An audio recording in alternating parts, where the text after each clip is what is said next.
Now I'm going to be reviewing a different pair of gloves. This is the Nike Bauer Vapor 40 Pro Stock. These gloves I absolutely love. Look at the flexibility on those fingers. I mean, you just don't see that with any glove anywhere. And look, the flexibility also the thumb inward, but it doesn't allow for it to be really moved outwards. It's got, just like other normal Bauer gloves, it's got the little mesh gussets. I guess you can call it mesh. It's more like a spandex. Very breathable. Gets very dry. Very, very good. It's not your standard 4-row glove. This is a bunch of different blocks up and everywhere. So it's pretty sick. I really like them. These are size 14 gloves. Your standard Nash palm. Double layering, of course. And so let's break into them. With Protectability, these have all the plastic inserts on every single little thing. I've actually been playing with these gloves lately for the last 3 weeks. I lost them and then, I got them back, but these gloves have been amazing. The only damage that they have is from the guy that I bought them from. These are Pro Stock Oilers. They're really, really fantastic gloves. I love the cuff over here. It's really great. It's just, it's very flexible, very movable, but when it comes to protecting you, it stiffens up like you wouldn't believe. I also love the little back part of the cuff over here, the cuff roll, where look how flexible that is, and that's literally when you're trying to stick handle really close, which I do when I'm trying to play. So I love that. And other gloves, I wish I could just cut that right off. For comfort, I'm going to give these gloves a 5. They're so comfortable. I can't believe I used to dislike the Vapor line, but then again, the Vapor line was nothing like this until now.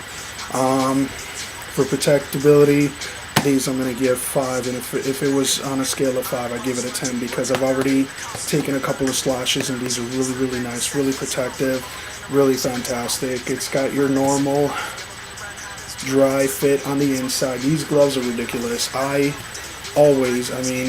If you watched all my other glove reviews, I tell you that I always grab my water bottle and squeeze water in there during a stick time, and these gloves were dry while I was playing.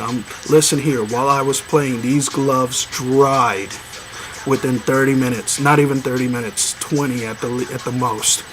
They were very dry. Literally the water started seeping on this side. You could tell that, I don't know how they did it, but it was like magic, or probably the dry fit Under Armour that Nike makes that is so amazing. The insert is your standard little insert tongue. It's pretty good. It's actually quite light. I have a lot of problems with other inserts where they're kind of a little too raspy. This one is perfect. The inside of the Nash palms is very, very comfortable. Dries very, very soft, very, very supple. And the outside, like every other Nash palm, it's going to get a little, chewed up, but it's not chewed up to the point, where it's taking damage. It's just doing that with a little bit of excess and probably from tape residue. I don't know. Overall, I'm giving these gloves 5 out of 5, 10 out of 10, 100 out of 100, whatever you want to call it. I would really recommend getting these gloves, especially with the whole name change from back to Bauer. Look at that flexibility, damn. Anyway, with the name back to Bauer, they might go up on sale. These are pretty expensive. They're about $130, or in some shops a little less if you can get a hookup. I don't know. I will not get rid of these. These I love, these I adore. I will keep these as long as I can, and if you do too, I suggest that you get them. These are really great. I literally have nothing bad to say about these, except that the palms kind of get to bother me a little bit, but that's because I'm not used to Nash. I've been using gloves that had kangaroo leather on them, but now that I'm getting used to Nash, it's actually quite nice, quite simple, and when it gets wet, just try not to keep it too wet, and you'll be fine. As for care, when you're drying them out, stick this out, maybe spray a little Febreze right here so you can get the smell inside and in there and the antibacteria going, and you'll be fine. Enjoy. Cheers.